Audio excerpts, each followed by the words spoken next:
Hello students, welcome to टूड academy. I hope you are all well. और आपने you must have seen my previous video also.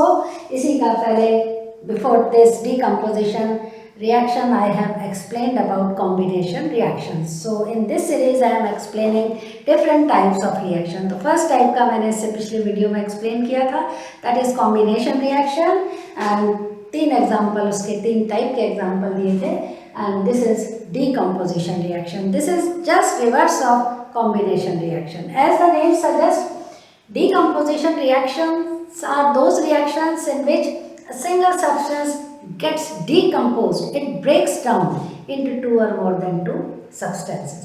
बिल्कुल reverse है ये combination reaction का। In your NCERT there is a question also कि how will you explain that, how can you say that decomposition reactions are opposite of combination reaction. तो उसका भी answer मैं आपको नेक्स्ट वीडियो में बताऊंगी when we will discuss about question answers. तो अभी मैं इसमें सिर्फ बता रही हूँ what is the meaning of decomposition reactions. तो डेफिनेशन क्या है? When substance gets decomposed or it breaks down into two or more than two substances under special conditions, then it is known as decomposition reaction. अब ये decomposition reaction further can be classified into thermal decomposition, क्योंकि अभी मैंने बताया कि special conditions में ये reaction होते हैं। थर्मल डीकम्पोजिशन रिएक्शंस में क्या होता है कि there are some substances, some compounds, just heat them and they will get decomposed, they will break down into their constituents. So thermal word is related with heat energy.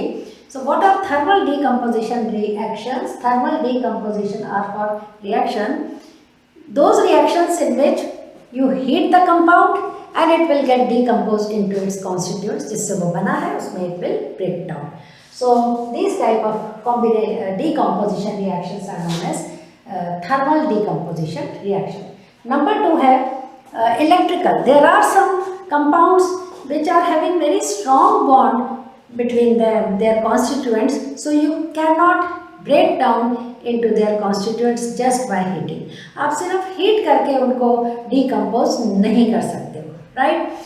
You will have to pass electrical current, electricity through these compounds, but the condition is the compound should be in its molten form, liquid form में होना चाहिए, otherwise ions, क्योंकि electrical decomposition हम उनका करते हैं which are made up of ions, electrically charge particles के वो बने हुए होते हैं, तो नेचुरली इलेक्ट्रिसिटी से बना है, तो इलेक्ट्रिसिटी से ही वो डिकम्पोज भी होगी। सो इलेक्ट्रिकल डिकम्पोजिशन में you pass electric current in their molten form and the compound will get decomposed into its constituents. And number 3 है कि there are some compounds, just keep them under sun, या आप सिर्फ light energy उसमें अगर pass करेंगे या light energy supply करेंगे, then they will get decompose into their constituents. सिर्फ लाइट के प्रेजेंस में, in the presence of light energy, whatever is the type of light energy, may be sunlight या किसी और टाइप की लाइट एनर्जी हो, बस आपने लाइट में उसको रख देना है and automatically it will get decompose. So this is known as photo decomposition reaction. So you have 3 types of decomposition reaction. जो आपसे decomposition reaction पूछा है आप उसी का एग्जाम्पल होगी। हर कंपाउंड को आप थर्मल डिकम्पोजिशन से या इलेक्ट्रिकल डिकम्पोजिशन या फोटो डिकम्पोजिशन से कंप्लीट नहीं कर सकते हो। आपको जैसा रिएक्शन पूछा है thermal decomposition, you will have to take examples of only those compounds which can be decomposed by thermal heat energy से। एंड इलेक्ट्रिकल डिकम्पोजिशन का पूछा है तो आप उसके वही कंपाउंड्स का एग्जांपल लोगे जिसमें इलेक्ट्रिसिटी पास करके, हीट करके आप उनको डिकम्पोज नहीं कर सकते।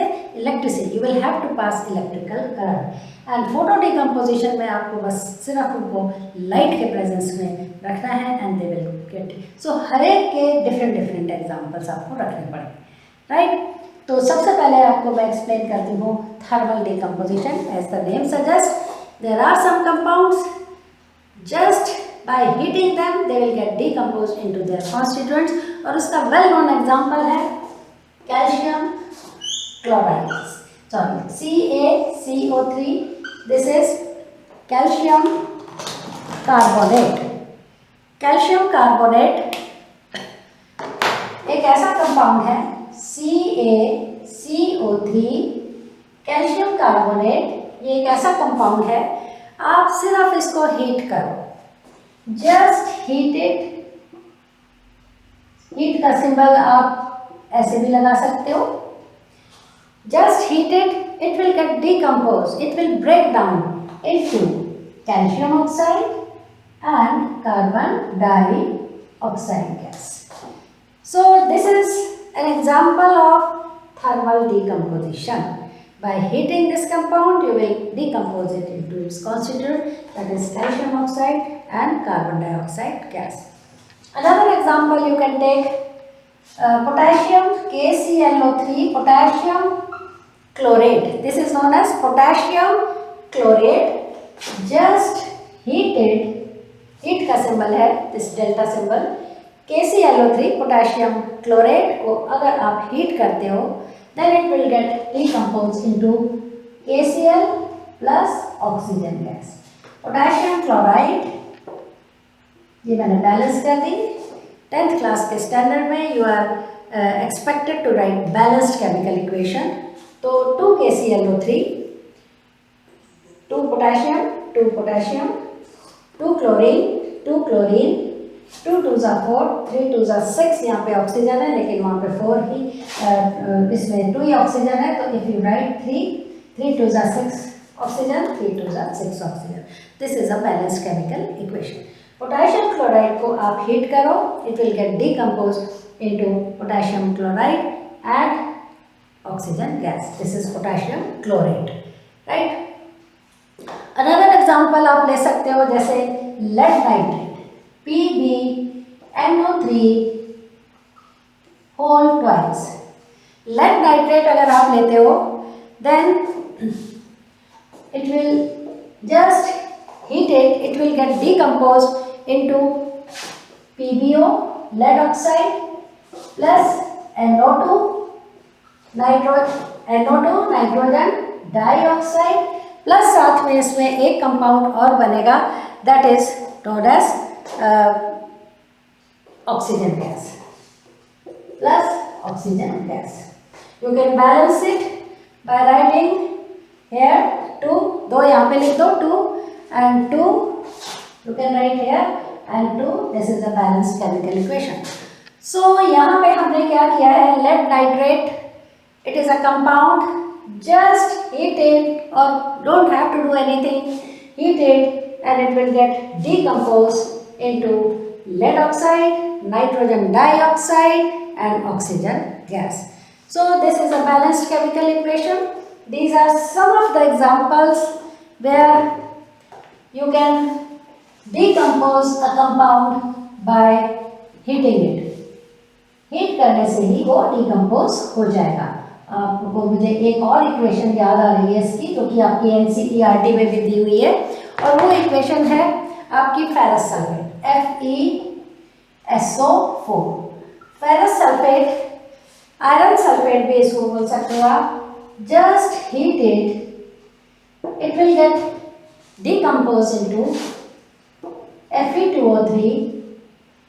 This is ferric oxide plus sulfur dioxide gas plus sulfur trioxide gas. These are the two gases will be formed.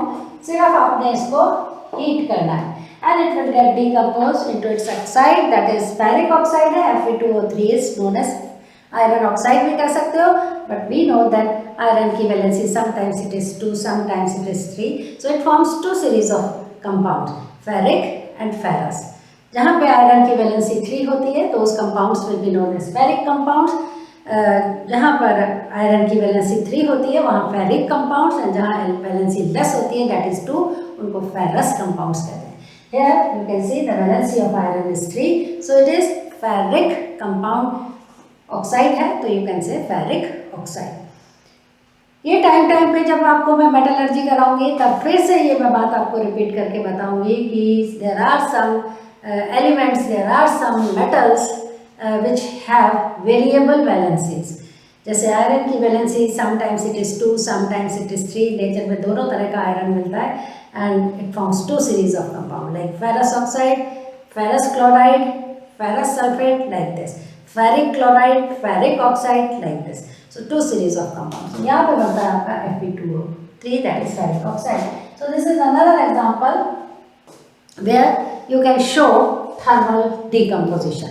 अब आ जाता है कि there are some compounds जिनको आप जितना मर्जी हीट कर लें, they will not get decomposed into its constituent. अपने constituent में वो decompose नहीं हो सकते unless you pass electric current. आपको उसमें electric current pass करनी पड़ेगी. और इसके वेल नोन एग्जाम्पल है वाटर का. इसको मैं थोड़ा इलेबोरेट करके भी आपको नेक्स्ट वीडियो में बताऊंगी. एक अलग से वीडियो मैंने बनाना है क्योंकि आपके NCERT में थोड़ा इसको इलेबोरेट करके एक्टिविटी के फॉर्म में आपको एक्सप्लेन किया हुआ है. तो वो मैं एक्टिविटी आपको पूरा डायग्राम ड्रॉ करके एंड एक्टिविटी में बताऊंगी. उससे रिलेटेड कुछ क्वेश्चंस भी हैं NCERT के. I will explain those questions. यहाँ पे आप सिर्फ एक एग्जाम्पल के तौर पे आप इसको ले कि वाटर ये hydrogen ion and oxide ion का बना हुआ होता है. तो इसमें आप जितना मर्जी आप इसको हीट कर लो. If you heat it, it will start boiling. और ज़्यादा हीट करोगे, it will start forming steam. पर स्टीम का फार्मूला भी H2O है, बॉइलिंग वाटर का फार्मूला भी H2O है, आइस का फार्मूला भी H2O है. तो रहेगा तो वाटर ही ना वो. तो हीट करने से तो it will not get decompose. अगर if you want to decompose it then you will have to pass electric current through it. तो आपने इसमें क्या पास करनी है? इलेक्ट्रिसिटी. तो जब आप उसमें इलेक्ट्रिसिटी पास करेंगे then it will get decomposed into hydrogen gas and oxygen gas. Liquid form में है, इजीली इसमें इलेक्ट्रिसिटी पास कर दें. सॉलिड फॉर्म में इलेक्ट्रिसिटी पास नहीं होती है क्योंकि ये आयंस के बने हुए होते हैं. आयंस को मूव करने के लिए आपको इलेक्ट्रिसिटी पास करनी पड़ती है. तो नेक्स्ट एग्जांपल हम ले सकते हैं like sodium chloride. It should be taken into its molten मतलब पिघला हुआ, मेल्ट फॉर्म में. मोल्टन फॉर्म में आपने इसको लेना है. Pass electric current through it. Electric current इसमें पास करोगे then it will get decomposed into sodium metal and chlorine gas will be evolved. This is the balanced chemical equation. ये फिर से आपके रिपीट होंगे कई इक्वेशंस, रिएक्शंस कई repeat होंगे आपके again and again because metallurgy आप जब करोगे to make sodium, to form sodium, आपको ये एग्जांपल लेना पड़ेगा कि how to get the purest form of sodium metal. तो इलेक्ट्रोलाइसिस, उसका इलेक्ट्रिक डिकम्पोजिशन करना पड़ेगा. तो फिर उस चैप्टर में मेटल्स, नॉन मेटल्स में फिर ये रिपीट होंगे एग्जांपल्स. और एग्जांपल आप ले सकते हो for example aluminium oxide Al2O3. इसको हमने मोल्टन फॉर्म में लेना है. बार बार मैं बता रही हूँ कि सॉलिड फॉर्म में electricity will not pass and you can not perform these electrical decomposition reaction when the compound is in its solid form. It should be in its molten form. तो मोल्टन फॉर्म में आपने लेना है इसको. और इसमें जब आप इलेक्ट्रिसिटी पास करेंगे then it will get decomposed into aluminium metal. एक तो एल्यूमिनियम मेटल बनेगा, साथ में ये बनेगा इसमें आपका oxygen. It will gate decomposed, तो ऑक्सीजन गैस बनेगी. I will balance it. 2 हो गया यहाँ पे, तो 4 तो बन गए आपके एल्यूमिनियम एटम एंड 3 2 जा 6, यानी कि 3 2 जा 6. This is the balanced chemical equation. So ये मैंने 3 इम्पॉर्टेंट एग्जाम्पल्स आपको with chemical equations, balanced chemical equation से एक्सप्लेन करके बताए हैं अबाउट इलेक्ट्रिकल डिकम्पोजिशन के बारे में, राइट. तो इसके 3 एग्जाम्पल्स और ये एग्जाम्पल बार बार आपके मैं यूज़ करूँगी, आपको एक्सप्लेन करने पड़ेंगे डिफरेंट टॉपिक्स में. और last type of decomposition reaction is photo decomposition reaction. As the name suggests कि light energy इसके लिए required है. There are some compounds जो कि इतने unstable हैं, बस सिर्फ उनको आप light energy के presence में रखो, light के presence में रखो, they will get decomposed. Well known example है इसका कि silver chloride. Silver chloride का formula होता है AgCl. आपने क्या करना है, सिर्फ इसको लाइट में रखना है। थोड़ी देर बाद आप देखेंगे कि silver and chlorine gas balance कर दिया मैंने। ग्रेइश सिल्वर कलर का ये सिल्वर मेटल बनेगा एंड क्लोरीन गैस बनेगी जो कि ग्रीनिश येलो कलर की क्लोरीन गैस है। सो लाइट के प्रेजेंस में this reaction will take place, decomposition in the presence of light। तो हम कर रहे हैं photo decomposition reaction। Another example you can take जो कि फोटोग्राफी में हम काफ़ी यूज़ करते हैं, AgBr silver bromide, same reaction light के प्रेजेंस में, any type of light, may be sunlight, may be कोई ट्यूब लाइट की लाइट है, any light should be there, और बनेगा क्या, ग्रेइश कलर का silver metal and bromine gas Br2। Bromine gas red brown colour की होती है, रेडिश ब्राउन कलर की ये गैस है जो कि बनती है when you put this silver bromide under light. This is the condition. So ये मैंने आपको एक्सप्लेन किया है, कंप्लीट डीकम्पोजिशन रिएक्शन की ये एक्सप्लेनेशन है।